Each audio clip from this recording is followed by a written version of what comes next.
ரீசெண்டா யுஎஸ்ல சிலிகான் வேலி பேங்க் அப்புறம் சிக்னேச்சர் பேங்க் இந்த 2 பேங்க்கும் வந்து கொலாப்ஸ் ஆயிருக்கு. ஸோ இதில டெபாசிட் பண்ணியிருந்தவங்க எல்லாருக்குமே வந்து அவங்க பணத்தை எடுக்க முடியாத சிச்சுவேஷன் வந்துருச்சு. ஸோ கவர்மெண்ட் என்ன பண்ணாங்கன்னா, அந்த 2 பேங்க்குமே வந்து பெயில் அவுட் குடுத்து அதில டெபாசிட் பண்ணியிருந்த அதோட டெபாசிட்டர்ஸ் எல்லாருக்குமே வந்து அவங்க டெபாசிட் பண்ணியிருந்த அமௌண்ட்ட வந்து திரும்ப கிடைக்கிறதுக்கு வந்து ஹெல்ப் பண்ணாங்க. ஸோ இந்த பிரச்சனை வந்து அவ்வளோதான் முடிஞ்சுச்சு. பட் இந்த வீடியோல நம்ம என்ன பேச போறோம்னா, இந்த பிரச்சனையில ரொம்ப அடிபட்ட, அதாவது ரொம்ப கஷ்டப்பட்ட ஒருத்தவங்க இருக்காங்க. அவங்க வந்து வேற யாரும் இல்ல.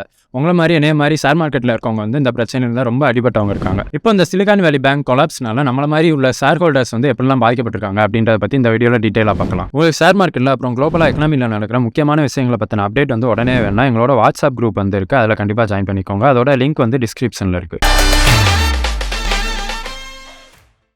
இப்போ இந்த சிலிகான் வேலி பேங்க் அப்புறம் சிக்னேச்சர் பேங்க் இந்த 2 பேங்க்கும் வந்து கவர்மெண்ட் வந்து பெயில் அவுட் கொடுத்துருக்காங்க. அதாவது இந்த பெயில் அவுட் அப்படின்றது என்னன்னா, இப்போ ஒரு ஃபினான்ஷியல் இன்ஸ்டிடியூஷன் இல்லைனா ஏதாச்சும் கவர்மெண்ட் சம்மந்தப்பட்ட ஏதாச்சும் ஒரு கம்பெனி ஏதாச்சும் இருக்குன்னா, அது வந்து திவாலாகிற ஸ்டேஜுக்கு, அதாவது அங்கே வந்து ஃபினான்ஷியலாக வந்து ரொம்ப திவாலாகிற ஸ்டேஜுக்கு போகிறப்போ கவர்மெண்ட் என்ன பண்ணுவாங்கன்னா, அதை காப்பாற்றுறதுக்காக அதுக்கு சில ஃபண்ட்ஸை வந்து அலோகேட் பண்ணி அதை வந்து காப்பாற்றுவாங்க. இதுக்கு பேர் தான் வந்து பெயில் அவுட். இப்போ இந்த கேஸ்லேயும் வந்து இந்த பேங்க்கோட கேஸ்லேயும் வந்து அதான் நடந்திருக்கு. இப்போ இந்த மண்டே அன்னைக்கு வந்து யுஎஸ் கவர்மெண்ட் இந்த பேங்க்குக்கு வந்து பெயில் அவுட் கொடுத்துருக்காங்க. இதுக்கு யுஎஸ் பிரசிடென்ட் ஜோ பைடன் வந்து என்ன சொல்லியிருக்காங்கன்னா, டெபாசிட்டர்ஸோட மணி வந்து எல்லாமே சேஃபாக இருக்குது. அப்புறம் பேங்கிங் சிஸ்டம் மேலே வந்து மக்களுக்குள்ள கான்ஃபிடன்ஸை வந்து கம்மியாயிடக்கூடாது, பேங்கிங் சிஸ்டம் வந்து சேஃபாக இருக்குது அப்படின்றதுக்காக வந்து இந்த ஆக்ஷனை யுஎஸ் கவர்மெண்ட் வந்து எடுத்திருக்கதா சொல்லியிருக்காங்க. பட் இப்போ நடந்திருக்க அந்த சிலிகான் வேலி பேங்க் இன்சிடென்ட்டில் பார்த்தோம்னா, அதை வந்து அந்த ஃபண்டை வந்து கரெக்டாக மேனேஜ் பண்ணியிருக்க வேண்டியது, அது எல்லாமே வந்து அந்த பேங்க்கோட ரெஸ்பான்சிபிலிட்டி. அதில் டெபாசிட் பண்ணியிருக்க டெபாசிட்டர்ஸோட மணி வந்து அவங்க கரெக்டாக மேனேஜ் பண்ணிக்கணும். அது வந்து கரெக்டாக அவங்க இன்வெஸ்ட் பண்ணி லோன் கொடுத்து இந்த மாதிரி வந்து கரெக்டாக மேனேஜ் பண்ணியிருக்கணும். அவங்களோட புவர் டிசிஷன்ஸ்னால வந்து இந்த மாதிரி அவங்களுக்கு லாஸ் ஆயிருக்கு. ஸோ இப்போ வந்து பார்த்தோன்னா கவர்மெண்ட் வந்து இதை கவர்மெண்ட்டோட மணியை கொடுத்து வந்து இதை சேவ் பண்ணியிருக்காங்க. பட் இது கவர்மெண்ட் மணினாலும் ஒரு வகையில் பார்த்தோன்னா மக்கள் வந்து டேக்ஸாக பே பண்ணுற பணத்தை தான் வந்து கவர்மெண்ட் மணி, அதுதான் வந்து இவங்க இந்த மாதிரி இதுக்கெல்லாம் யூஸ் பண்ணியிருப்பாங்க. ஆனால் ஜோ பைடன் வந்து அன்றைக்கி என்ன சொல்லியிருக்காருன்னா, இந்த லாஸ் வந்து டேக்ஸ் பேயர்ஸ்னால வந்து இந்த லாஸ் வந்து இது பண்ணல. No losses will be, and this is an important point, no losses will be borne by the taxpayers. Let me repeat that. No losses will be borne by the taxpayers. Instead, the money will come from the fees that banks pay into the deposit insurance fund. இது வந்து அந்த bank deposit இன்சூரன்ஸ்க்காக பே பண்ண ஃபீஸும் வந்து இதில் include ஆயிருக்கு அப்படின்றத வந்து ஜோ பைடன் சொல்லியிருக்காரு. மொத்தத்தில் இப்போ எந்த ரெஸ்ட்ரிக்ஷனும் இல்லாமல் அந்த பேங்க்கில் டெபாசிட் பண்ண டெபாசிட்டர்ஸ் எல்லாருமே வந்து அவங்களோட பணத்தை வந்து எடுத்துக்கலாம் அப்படின்றத வந்து சொல்லிட்டாங்க. பட் இதுக்கு முன்னாடி வந்து பார்த்தோன்னா, அதில் இன்சூர் பண்ணியிருக்கவங்க அந்த டெபாசிட்க்கு வந்து யார் இன்சூர் பண்ணியிருக்காங்களோ அவங்க மட்டும்தான் வந்து அந்த அமௌண்ட்டை எடுக்க முடியும், அந்த மாதிரிலாம் இருந்தது. பட் இப்போ வந்து யாருனாலும் எடுத்துக்கலாம் அப்படின்னு சொல்லி இந்த பிரச்சனையை வந்து யுஎஸ் கவர்மெண்ட் முடிச்சுட்டாங்க. ஏன்னா இப்போ யுஎஸ் கவர்மெண்ட்டுக்கு வந்து வேறு வழி இல்லை. இப்போ இந்த பேங்க்கில் வந்து மக்கள்லாம் பேனிக் ஆகி பணத்தை எடுக்க ஆரம்பிச்சிட்டாங்கன்றதுனால மற்ற பேங்க்கில் உள்ளவங்களும் நம்மளோட பணமும் போயிடும், அந்த பேங்க்கில் போயிடும் அப்படின்னு அவங்களும் வந்து எடுக்க ஆரம்பிச்சிட்டாங்க. அப்படின்னா எல்லா பேங்க்லேயும் பணத்தை மக்கள் வெளியே எடுக்க ஆரம்பிச்சிட்டாங்க அப்படின்னா இது வந்து ஒரு பெரிய ரெசஷனாக மாறுறதுக்கு சான்ஸ் இருக்கும். அதனால் வந்து இது ஸ்ப்ரெட் ஆகக்கூடாது அப்படின்றதுக்காக யுஎஸ் கவர்மெண்ட் வந்து உடனே வந்து இதுக்கு பெயில் அவுட் கொடுத்து இந்த பேங்க் வந்து காப்பாற்றிட்டாங்க. ஸோ இப்போ பேங்க்கும் வந்து காப்பாற்றிட்டாங்க. அப்புறம் அதில் உள்ள டெபாசிட்டர்ஸ்க்கும் வந்து அவங்க பணம்லாம் கிடச்சிருச்சு. அவங்களும் வந்து இப்போ எஸ்கேப் ஆகிட்டாங்க. ஸோ லாஸ்ட்டாக வந்து இப்போ இந்த பிரச்சனைலாம் முடிஞ்சு. பட் இந்த பிரச்சனையில் ரொம்ப ரொம்ப முக்கியமாக மாட்டின ஒருத்தவங்க யாருன்னு பார்த்தோம்னா ஷேர் ஹோல்டர்ஸ். அதாவது நம்மள மாதிரி ஷேர் ஹோல்டர்ஸ் தான் வந்து இந்த பிரச்சனையில் ரொம்ப அடிபட்டதுன்னு சொல்லலாம். ஏன்னா இந்த பிரச்சனைலாம் வெளியே வரப்போ ஒரே நாளில் வந்து அந்த சிலிகான் வேலி பேங்க்கோட மதர் குரூப், அதாவது எஸ்விபி ஃபினான்ஷியல் குரூப் வந்து அவங்களோட ஷேர் ப்ரைஸ் ஒரே நாளில், அதாவது 60% மேலே வந்து ஃபால் ஆச்சு.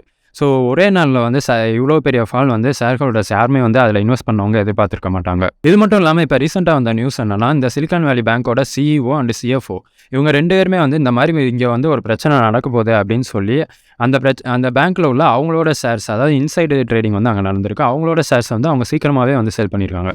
அந்த சிலிகான் வேலி பேங்க்கோட சிஇஓ வந்து அவரோட 16% ஷேரையும் அந்த சிஎஃப்ஓ வந்து 32% ஷேரையும் வந்து சேல் பண்ணியிருக்காங்க. ஸோ இப்போ அதில் இன்வெஸ்ட் பண்ண இன்வெஸ்டர்ஸ் எல்லாருமே வந்து இவங்க இந்த மாதிரி வந்து பண்ணியிருக்காங்க, இவங்க மேலே ஆக்ஷன் எடுக்கணும்.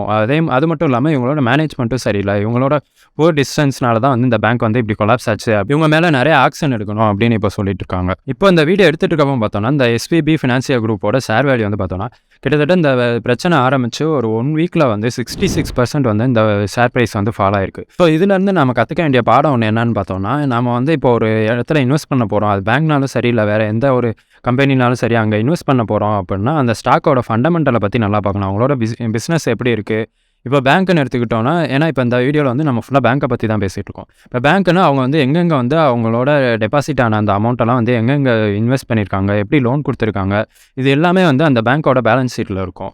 ஸோ இன்வெஸ்ட் பண்ணுறதுக்கு முன்னாடி இந்த மாதிரி ஃபண்டமெண்டலாக அந்த பேங்க்கோட ஸ்டாக் வந்து எவ்வளோ வந்து ஸ்ட்ராங்காக இருக்குது அப்படின்றலாம் பார்த்து இன்வெஸ்ட் பண்ணுறது ரொம்ப ரொம்ப ரொம்ப முக்கியம். ஏன்னா இப்போ ஒரு பேங்க் எடுத்துக்கிட்டோம்னா அங்கே டெபாசிட்டர் இன்வெஸ்டர்னு பார்த்தோம்னா அந்த டெபாசிட்டர் வந்து அங்கே வருஷத்துக்கு வந்து ஒரு 4% 5% இந்த மாதிரி ஒரு இன்ட்ரெஸ்ட் ரேட்டுக்கு தான் வந்து அவர் இன்வெஸ்ட் பண்ணியிருப்பார்.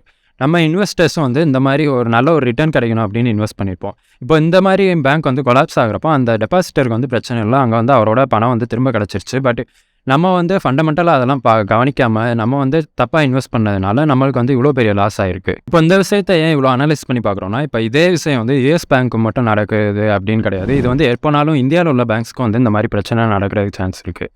ஸோ இன்கேஸ் நீங்கள் வந்து ஒரு பேங்க் ஸ்டாக்கில் வந்து இன்வெஸ்ட் பண்ணியிருக்கீங்க இல்லை இன்வெஸ்ட் பண்ணிட்டு இருக்கீங்க அப்படின்னா உங்கள் பேங்கிங் அங்கே இந்த ஸ்டாக்கோட ஃபண்டமெண்டல்ஸை வந்து நல்லா அனலைஸ் பண்ணி அவங்க எங்கெங்கெல்லாம் வந்து லோன் கொடுத்துருக்காங்க, எங்கெங்கே அவங்க இன்வெஸ்ட் பண்ணியிருக்காங்க, இதெல்லாம் வந்து அனலைஸ் பண்ணி நீங்கள் இன்வெஸ்ட் பண்ணுறது பெட்டராக இருக்கும். இப்போ எக்ஸாம்பிளுக்கு பார்த்தோன்னா இந்த விஷயம் வந்து யூஎஸில் உள்ள பேங்க்கில் நடந்திருக்கிறதுனால ஒரு யூஎஸில் உள்ள ஒரு பேங்க்கே வந்து நம்ம பார்க்கலாம். இப்போ இந்த எஸ்பிபி இஷ்யூவில் பார்த்தோன்னா இவங்க வந்து இன்வெஸ்ட் பண்ணியிருந்தது கவர்மெண்ட் பாண்ட்ஸ் அண்ட் செக்யூரிட்டிஸில் வந்து இன்வெஸ்ட் பண்ணியிருந்தாங்க. இதனால் வந்து அதோட வேல்யூ கம்மியானதுனால இவங்களுக்கு வந்து லாஸ் ஆச்சு. பட் இப்போ யூஎஸில் உள்ள பேங்க்ஸ்னு எடுத்துக்கிட்டோம்னா மேக்ஸிமம் வந்து எல்லா பேங்க்ஸுமே வந்து கவர்மெண்ட் பாண்ட்ஸில் வந்து கண்டிப்பாக இன்வெஸ்ட் பண்ணியிருப்பாங்க. இப்போ எக்ஸாம்பிளுக்கு நம்ம பார்க்க போகிற பேங்க் வந்து பேங்க் ஆஃப் அமெரிக்கா. யூஎஸில் வந்து இது ஒரு பெரிய பேங்க்குன்னு சொல்லலாம். இப்போ இந்த பேங்க்கோட பேலன்ஸ் ஷீட்டுன்னு பார்த்தோன்னா இவங்க வந்து கவர்மெண்ட் பாண்டில் வந்து எந்த மாதிரி இன்வெஸ்ட் பண்ணியிருக்காங்க அதை மட்டும் இப்போ பார்க்கலாம். டோட்டலாக வந்து இந்த பேலன்ஸ் ஷீட்டில் இப்போ பார்த்தோன்னா இங்கே வந்து எல்லா டீட்டெயில்ஸுமே இருக்கும். இதில் இவங்க கவர்மெண்ட் பாண்ட்ஸில் இன்வெஸ்ட் பண்ணியிருக்க பார்த்தோன்னா $633 பில்லியன் வந்து கவர்மெண்ட் பாண்ட்ஸில் இன்வெஸ்ட் பண்ணியிருக்காங்க. இது வந்து ஆக்சுவலாக எஸ்விபி இன்வெஸ்ட் பண்ணியிருந்ததை விட ரொம்ப ரொம்ப அதிகம்னே சொல்லலாம். ஏன்னா இப்போ எஸ்விபி வந்து ஒரு இதை கம்பேர் பண்ணுறப்போ அது வந்து சின்ன பேங்க்கு. பட் இதில் உள்ள ஃபண்டுக்கு இவங்க ஹேண்டில் பண்ணுற ஃபண்டுக்கு வந்து நிறையாவே வந்து இதில் இன்வெஸ்ட் பண்ணியிருக்காங்க. அதுவும் வந்து இவங்களும் வந்து எஸ்பிபி மாதிரியே வந்து மெச்சூரிட்டி பாண்ட்ஸில் தான் இன்வெஸ்ட் பண்ணியிருக்காங்க. இப்போ மெச்சூரிட்டின்னு எடுத்துக்கிட்டோன்னா அந்த பாண்டு வந்து 10 இயர் இந்த மாதிரி இருக்குன்னா அந்த மெச்சூரிட்டியில் மட்டும்தான் வந்து அவங்களுக்கு ஒரு நல்ல ரிட்டர்ன் கிடைக்கும். இப்போ இந்த பேங்க் எடுத்துக்கிட்டோன்னா இவங்க இன்வெஸ்ட் பண்ணியிருக்க $633 பில்லியன் வந்து $225 பில்லியன் தான் வந்து இப்போ வந்து அவைலபிளாக இருக்குது. அதாவது இந்த அவைலபிள் டு செல்லாக இருக்குது. இப்போதைக்கு வந்து இவ்வளோ அமௌண்ட்டில் இந்த $225 பில்லியன் ஒர்த்தான கவர்மெண்ட் பாண்ட்ஸ் தான் வந்து இப்போ இவங்க செல் பண்ணுற மாதிரி இருக்குது. மீதி உள்ள பாண்ட்ஸ்லாம் வந்து இவங்க செல் பண்ண வேண்டிய சிச்சுவேஷன் வருது அப்படின்னா வந்து அதை அவங்க லாஸ்ட்டில் தான் செல் பண்ணுவாங்க. இந்த மாதிரி சிச்சுவேஷன் எப்போ வரும்னா இப்போ இன்கேஸ் ஒரு பேங்க் எடுத்துக்கிட்டோம்னா அந்த பேங்க்கில் ஒரே டைமில் அந்த பேங்க்கோட 40% டெபாசிட்டர்ஸ் வந்து ஒரே டைமில் அவங்களோட அமௌண்ட்லாம் வித்ட்ரா பண்ண ட்ரை பண்ணுறாங்க அப்படின்னா அங்கே வந்து இந்த மாதிரி அந்த பேங்க்கே வந்து கொலாப்ஸ் ஆகிற சான்ஸ் இருக்கும். இப்போ நம்ம பார்த்து இந்த பேங்க் ஆஃப் அமெரிக்காலையும் சேம் தான். இப்போ ஒரே டைமில் இங்கே 40% பீப்புள் வந்து பணத்தை வித்ட்ரா பண்ணுறதுக்கு வராங்கன்னா இவங்க வந்து இந்த பாண்ட்ஸை வந்து வேறு வழி இல்லாமல் லாஸ்ட்டில் வந்து செல் பண்ண வேண்டியது வரும். இப்போ இதே தான் வந்து சேம் சிலிகான் வேலி பேங்க்லேயும் நடந்தது. அவங்க வந்து ஒரே டைமில் வந்து நிறைய பேர் இன்வெஸ்ட் பண்ணவங்களாம் பணத்தை எடுத்ததுனால அவங்க வந்து அந்த பாண்ட்ஸ்லாம் வந்து லாஸ்ட்டில் செல் பண்ண வேண்டியதாயிடுச்சு.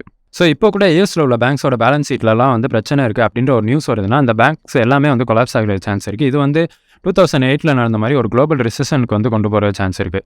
பட் இந்த மாதிரி நடக்கிறது வந்து சான்ஸ் இல்லை அப்படின்றத வந்து அனலைஸ் பண்ணி நம்ம லாஸ்ட்டாக ஒரு வீடியோ போட்டிருந்தோம், அதை கண்டிப்பாக பாருங்கள். பட் எப்படினாலும் வந்து கவர்மெண்ட் வந்து பேங்க்கை காப்பாற்றணும் அப்படின்ற சிச்சுவேஷனில் பேங்க்கு ஹெல்ப் பண்ணி அந்த டெபாசிட்டர்ஸை வந்து எப்படியாச்சும் காப்பாற்றிடுவாங்க. பட் ஃபைனலாக பார்த்தோன்னா இதில் ரொம்ப ரொம்ப அஃபெக்ட் ஆகிறது வந்து ஷேர் ஹோல்டர்ஸாக தான் இருப்பாங்க. ஸோ நீங்கள் இப்போ பேங்கிங் ஸ்டாக்ஸில் வந்து உங்களோட இன்வெஸ்ட்மெண்ட்டை வச்சுருக்கீங்கன்னா உடனே வந்து உங்கள் அந்த பேங்கிங் ஸ்டாக்கோட பேலன்ஸ் ஷீட்டை வந்து செக் பண்ணி எல்லாமே கரெக்டாக இருக்கா, அவங்க வந்து கரெக்டாக இன்வெஸ்ட் பண்ணி எல்லாம் வந்து கரெக்டாக மேனேஜ் பண்ணுறாங்களா அப்படின்றத நீங்கள் செக் பண்ணிக்கோங்க. ஓகே கைஸ், இந்த வீடியோ உங்களுக்கு யூஸ்ஃபுல்லாக இருக்கும்னு நினைக்கிறேன். அப்படி யூஸ்ஃபுல்லாக இருந்ததுன்னா இந்த வீடியோ லைக் பண்ணுங்கள், உங்கள் ஃப்ரெண்ட்ஸுக்கு ஷேர் பண்ணுங்கள். இந்த மாதிரி ஃபினான்ஷியல் ரிலேட்டட் கண்டென்ட் உங்களுக்கு வேணும்னா மறக்காமல் இந்த சேனலை சப்ஸ்கிரைப் பண்ணுங்கள்.